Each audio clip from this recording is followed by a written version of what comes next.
Selesai sembahyang jenazah gaib, Allah yarham Siti Sarah Rais Sudin, Allah kasih dia maghfirah dan rahmah di Makkah. Hari ini sembahyang zuhur, Allah kasih dia maghfirah dan rahmah.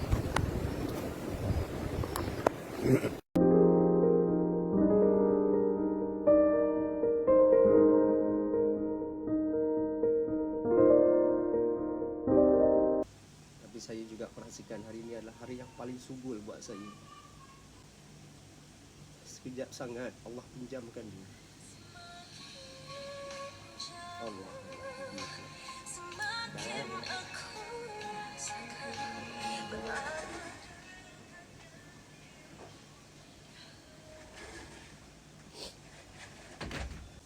Hari ini saya sangat pelik. Bukan hari ini je, hari ini, semalam, kemarin. Okay. Semenjak dia dimasukkan ke hospital, orang yang mendoakan dia, saya tak tahu daripada pelosok mana datang. Terus saya tertanya-tanya, saya cakap apa lagi yang dia buat yang saya tak tahu sampai macam ni Allah layan dia. Saya cemburu. Sebab saya selalu bercakap dengan dia, Bu, I kalau boleh nak mati syahid, kalau boleh I nak mati hari Jumaat. Dia cakap kenapa nak mati Jumaat? Sebab I nak mati husnul khatimah. I tak boleh tahan siksaan kubur.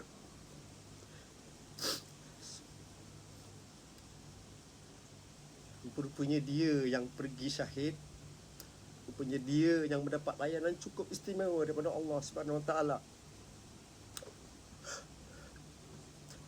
Orang doakan dia tanpa henti, orang bantu dia, orang hari ni orang buka kebaikan dia. Sampai kebaikan-kebaikan tu ada yang saya tak tahu pun dia buat dalam senyap. Rupanya selama ni duit yang saya bagi pada dia, dia habiskan untuk sedekah dia. Dan sebenarnya apa yang dia buat tu berbalik kepada saya, di mana Allah kurniakan saya rezeki yang melimpah ruah, rumah bahagia, rumah tangga bahagia, anak-anak yang baik. Itulah dia kuasa seorang isteri. Itulah dia. Itulah dahsyatnya isteri. Itulah dahsyatnya Siti Sarah Rais Sudin.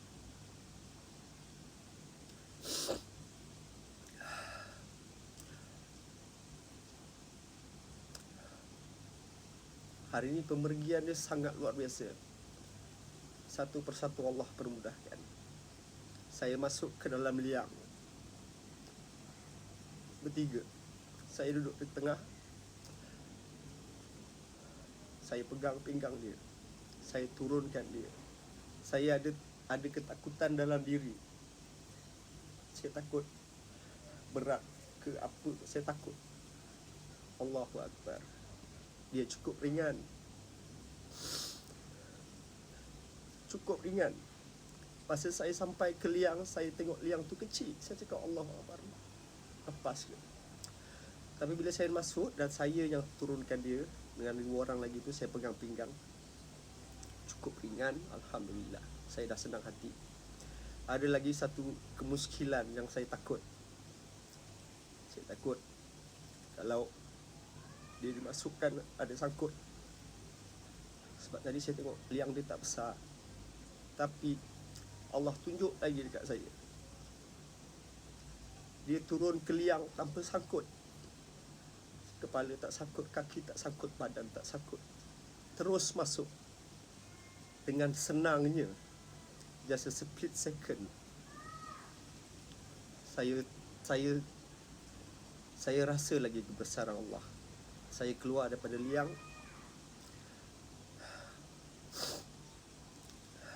Abang tu tinggal seorang, letakkan tanah kat kepala dia, tutup dengan kayu papan, tutup dengan tanah. Sekejap settle semua.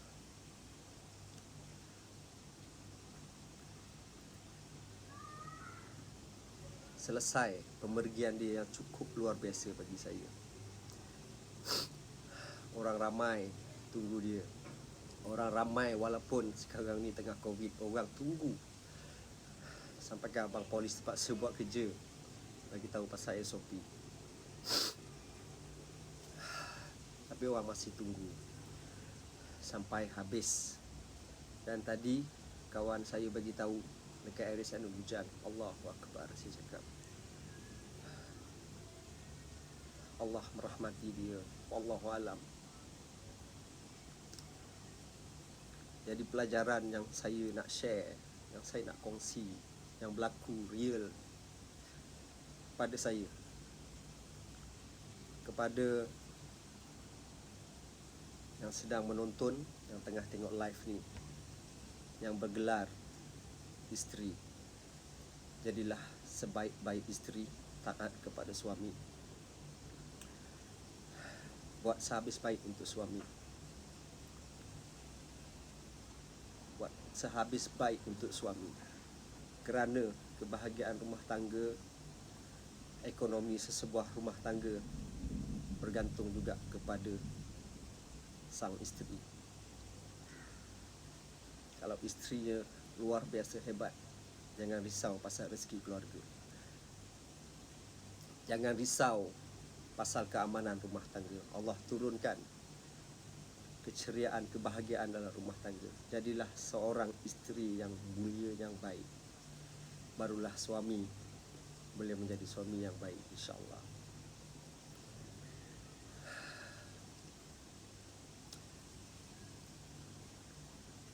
Arwah,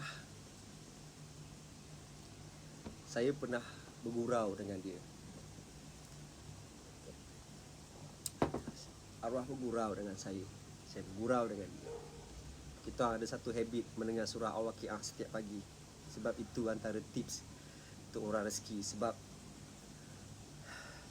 kata Rasulullah SAW, siapa yang mendengar surah Al-Waqiah di waktu pagi dan malam, dihindari dari kepapaan. Kalau tengok balik surah Al-Waqiah, akan ada perkataan bidadari. Saya usik dia baru sangat dalam minggu lepas. Saya cakap, Bu, nampak tak surah Al-Waqiah? Dia terus bidadari. Dia ni sebenarnya sangat jealous. Kalau sebenarnya kalau saya bagi pick up line dekat sepatu reunion, dia okey. Tapi jangan bagi pick up line bukan untuk lakonan, dia akan sangat jealous. So dia adalah orang sangat jealous. So bila saya sebut tentang bidadari, dia terus masam. Lepas tu saya cakap dia cakap bidadari itu bukannya I yang nak, Allah yang bagi. Sebab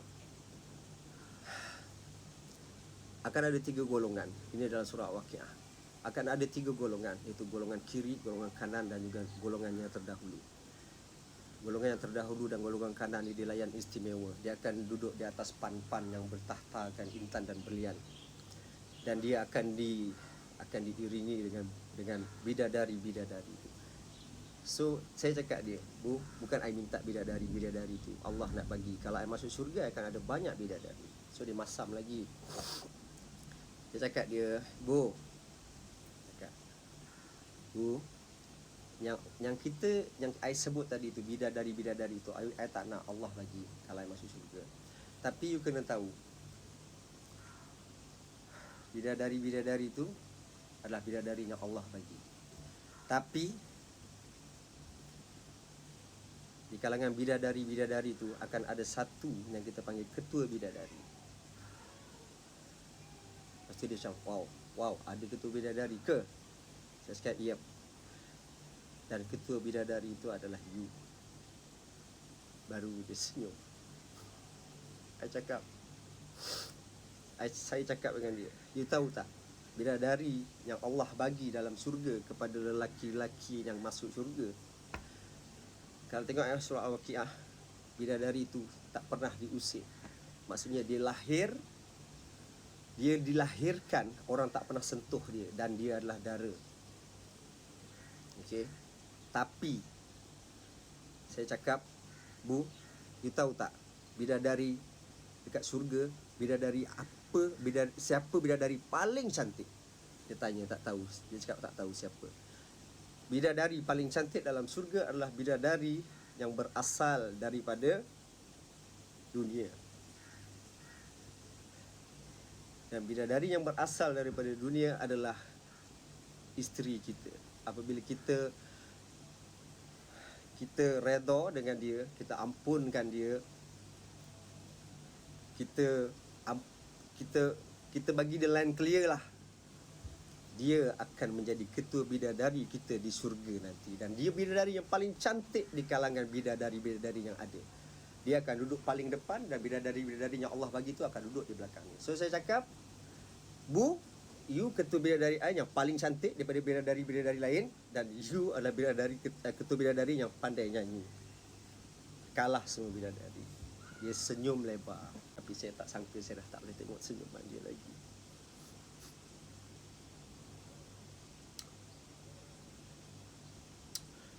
Allahu Akbar.